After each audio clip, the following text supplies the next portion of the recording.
हारून रशीद के दौर के अंदर एक दाना शख्स थे, बहलोल दाना मशहूर थे। दाना उनको कहा जाता था कि वो समझदार आदमी थे। उनके ऊपर ड्रामा भी बनाया हुआ है ईरान वालों ने, बहलोल दाना। एक दिन वो बाजार में थे और लोगों को अल्लाह की तरफ दावत दे रहे थे, तो किसी ने पूछा कि बहलोल क्या कर रहे हो?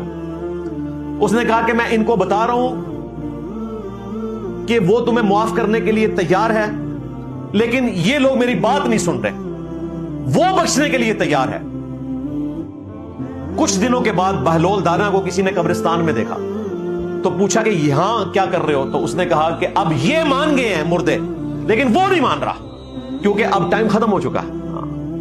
फकशफना अन्का गिताअक, आज हमने तेरी निगाह के आगे से पर्दे हटा दिए, हर चीज तेरे सामने है। आज तेरी निगाह बड़ी तेज है। ये अल्लाह ने टॉन्ट करवाया कि दुनिया में तू आखिरत को नहीं मानता था ना, देख आज तेरी निगाह कितनी तेज है। ये हशर कायम होते हुए देख लिया ना तूने। और हमने एनकों के डब्बों के ऊपर ये आयत लिख के लगाई हुई है, और लोग इसे पढ़ पढ़ के फूक के आंखों पे लगाते हैं अपनी नजर को तेज करने के लिए। अल्लाह ना करे कि इस किस्म की किसी की निगाह तेज हो कि आखिरत में उसे कहा जाए फकशफना अन्का गिताअक, आज हमने तेरी निगाह के आगे से पर्दे हटा दिए, तेरी निगाह बड़ी तेज है।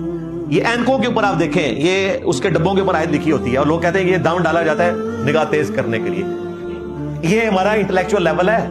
हाँ, अगले दिन मैं कब्रिस्तान रात के वक्त गया, तो तर्जमे वाला कुरान उन्होंने लगाया हुआ कब्रिस्तान के अंदर मुर्दों के लिए, उन मुर्दों के लिए जिन्होंने जिंदगी में शायद ही किसी ने कुरान तर्जमे से पढ़ा हो या सुना हो। मरने के बाद ये कुरान लगाने से किसी का अजाब टल नहीं सकता। हाँ, दुआ मगफिरत करें, सदका खैरात करें, ये जरूर करना चाहिए।